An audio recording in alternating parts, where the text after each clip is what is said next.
welcome to Mr. Randy's Wine and Spirits. I am Mr. Randy, and today we're going to be doing a final pour episode of the Buffalo Trace. This is it may be the fourth bottle. I think one of the bottles slipped by me without me possibly keeping track of it. If you're new to the channel, hello, welcome. Ish happens, and all my returning viewers know it definitely does. So I think this might be one enjoyable one, and I'm not just talking about the bottle. A lot of controversy about the Buffalo Trace signature. It is a benchmark for bourbons and libations of sorts.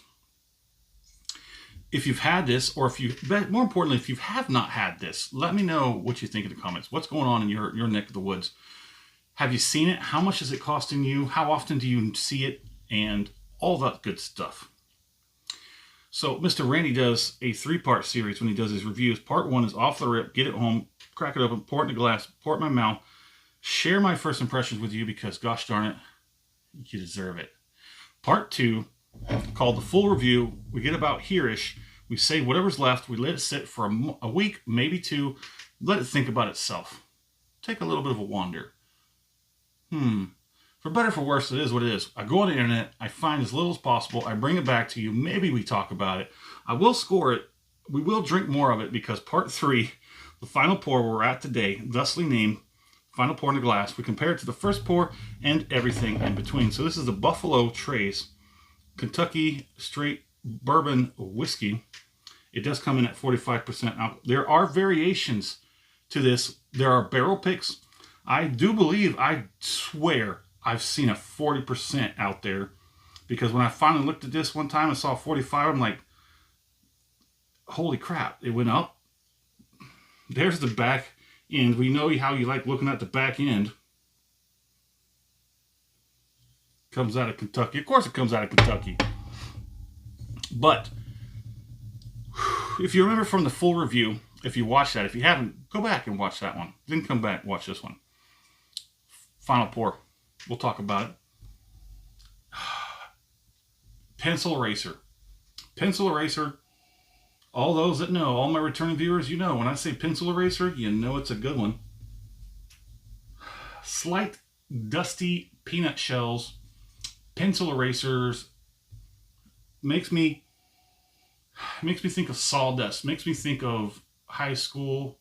No, not high school. I did. I took shop in middle school. In high school, I didn't exactly have shop. We built an ultralight plane in high school. And that was my equivalent for shop, because it was advanced shop. Never got to fly in the plane. That was a little stinger, little twist in the knife in the end. All the work we did, all the air shows we went to, all the volunteer hours we collected. Hey, we collected those for college, remember? And we got them in high school, doing stuff that was cool. When we got to the air show and we're going to do the final thing, we were told, yeah, sorry, you're not going to be flying this.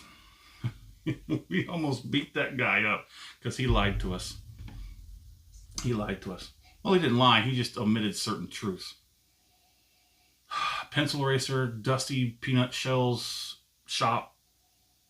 Very nice on the nose. Very easy, though. It's nothing that's offensive. It's nothing that's too chalky. Nothing too spicy. The nose is meh. It's like, not meh in a bad way, but meh, like, yeah, it's good. It's okay. It's like, it's not bad. You know, it's okay. Let's go ahead and get that first palate on.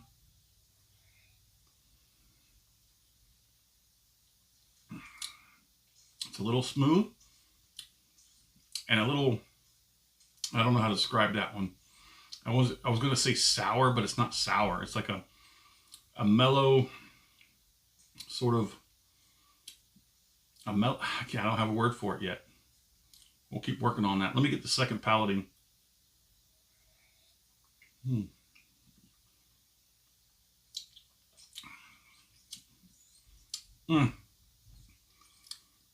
This is yet another one of those bottles where you get down to past the halfway point, probably somewhere in the 25 to 30%, and that is where it starts to get really good. And I'm not talking about cracking it open and drink. And then, oh, after all that time, now it's kind of good. No. It's okay. It's a little rough and somewhat slightly intense off the rip. It mellows out about halfway. And like I said in the full review, this would be an excellent candidate to get 2 of these bottles, to split them. Okay, I'm gonna keep this bottle. You're gonna see this bottle again. I'm gonna buy a secondary bottle, another bottle. I'm gonna buy 2 actually. I'm gonna buy another one, a third one. Actually, it's the second one. I'll put that one in the closet, back in the closet, to replace this one. I'll take that next one. I'm gonna split that in half with this one, and it's gonna be half and half. And I'm gonna let those sit for a few weeks, and then come back. Because like I said, I said I was gonna buy 3. 1 for the closet, 2 for the split, and then 1 for the comparison off the rip for the split. Okay, I hope you got all that straight. Hope you write it. Did you write it down? Because I didn't. But man, this bourbon, and it's kind of odd. I feel odd calling this a bourbon. I don't feel like it's a bourbon. I mean, it is. It's great to drink. It just, when I think of bourbons, I think a lot of other things. That's just weird. I'm weird. Just let it go. I'll just shut up and move on. Let's get this next one on so we can get to the finish.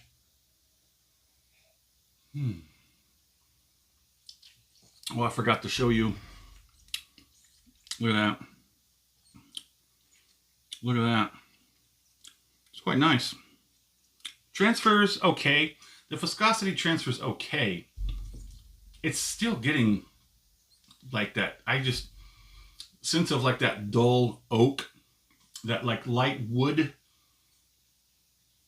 like that sort of like when we didn't wear masks in shop class because it wasn't a thing back then.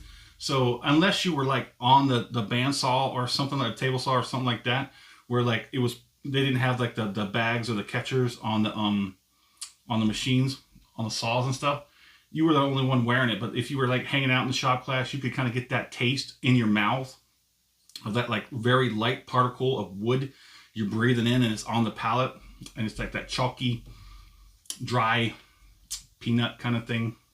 Yeah. Let's go ahead and do that finish.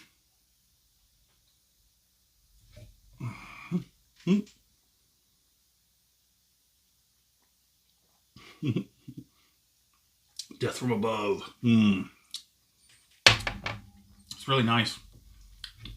It's much nicer on the back end, on the bottom of the bottle. I'm gonna do that experiment. It might be in about a week. I might next weekend I might do that, or I might try and slide that in some part in the week somewhere. I might try and I'm gonna get it done as soon as possible. It might have to actually wait till after the move is over. So I don't want the extra bottles and then losing it somehow, some way. Well, it'll wait till after the move. So it'll probably be beginning of March. Then if you're still here and still watching the video, thanks for suffering through it with me. Go ahead and do yourself a favor. Hit the like button. Hit the heart button. Better yet, hit the subscribe button. That way you'll automatically get shown or presented one of my videos, the newest videos, when it comes out. All my stuff will show up in your feed or your to watch list, whatever it may be. So you can just like not worry about that. And if you want to do me a favor, hit me up in the comment section. Let me know where you are. Let me know what you're drinking. And let me know what you think about Buffalo Trace. And as always, thanks for stopping by here at Mr. Randy's Wine and Spirits. Definitely have a good one.